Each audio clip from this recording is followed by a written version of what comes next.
Hello guys, আজকে আপনাদের মাঝে একটি নতুন রেসিপি নিয়ে আসলাম। রেসিপিটা হচ্ছে কলার মোচার বড়া বা চপ। প্রথমে একটা কলার মোচা সংগ্রহ করলাম, সেটা সুন্দর করে পরিষ্কার করলাম, করার পরে হালকা পানি দিয়ে সিদ্ধ করলাম, করে এর মধ্যে কিছু আলু দিলাম, বেসন দিলাম, লবণ দিলাম, তারপরে হচ্ছে হলুদ দিলাম, একটু জিরে দিলাম, দেওয়ার পরে একটু পেঁয়াজ কুচি কুচি করে কেটে দিলাম, কিছু কাঁচামরিচ ছোটো ছোটো করে কাটলাম, কাটার পরে সুন্দর করে মিশালাম এবং একটু হালকা একটু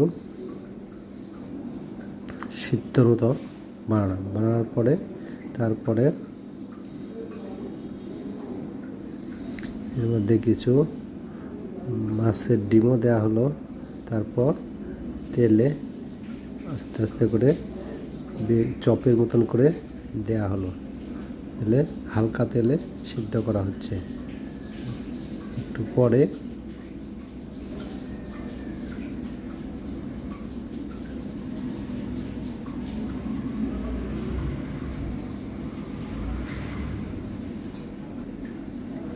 এবার আমাদের রেসিপি হয়ে গেল। এই হচ্ছে কলার মোচার চপ, খেতে সুস্বাদু এবং অনেক পুষ্টিকর। এখানে প্রচুর আয়রন আছে, সুতরাং খুবই ভালো।